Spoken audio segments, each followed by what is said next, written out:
Bobby, sigurado ka ba na si Roman ang kausap ni Mayor Glenn? Yes, sir. Mabigat lang sa pakiramdam na yung akala kong taong tutulong sa akin sa pagkamatay ng nanay ko. Eh, kriminal din pala. Kaya pasensya na kayo, sir. Inaway ko pa kayo. Kaya tama naman pala kayo. Naiintindihan kita, Enriquez. Siyempre, pamilya mo yun. Para sa akin, sir, si Faye na lang ang kadugo ko.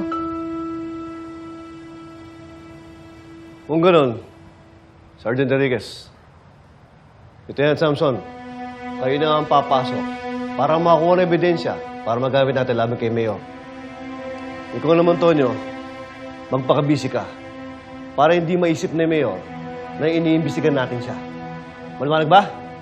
Sir, yes, sir. Dismiss.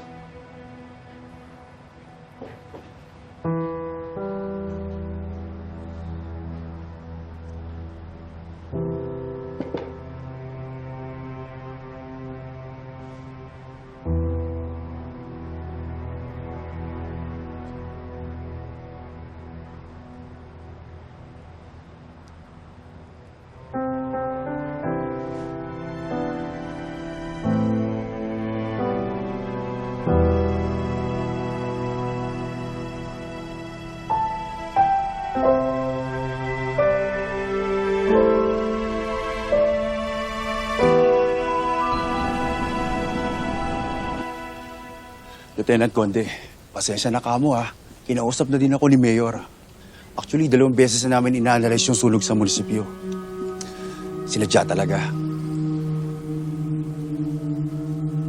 Maraming salamat, Chief.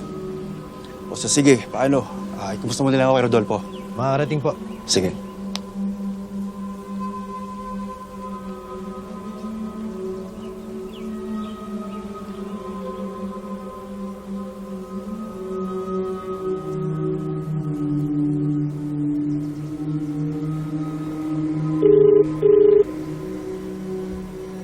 Hello, Charlie.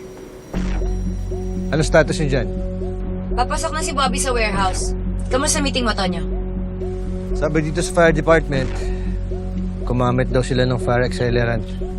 Kaya mabilis kumalat yung apoy. Siguradong tao ni Mayor yung gumawa nito para protektahan siya. Mukhang matagal-tagal na investigasyon to. Ano sa tingin mo? May bumubuntot ba sa'yo dyan?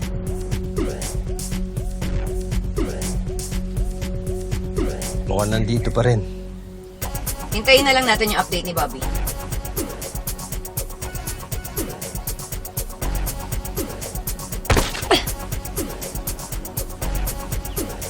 Sir, nakapasok na po ako. Bobby, makinig ka.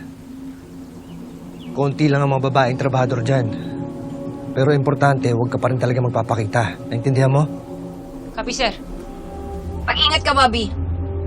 Salamat, Ma'am Charlie. Bobby, tandaan mo ha. Kailangan lang natin makakuha ng malinaw na picture sa loob ng warehouse. Pagkatapos nun, umalis ka na dyan. Naintindihan mo? Copy, sir.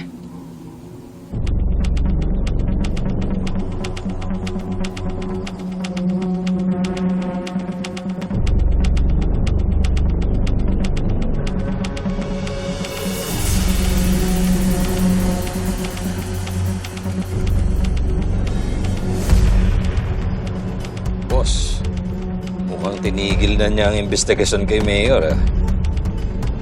Sa ngayon. Pero kalalakihan mo kung na yan. Pag naumpisan niya, hindi niya tinatantanan. Basta buntutan mo lang. Sa tawag mo agad sa akin pag lumiko yung diskarte niya. Klaro, boss.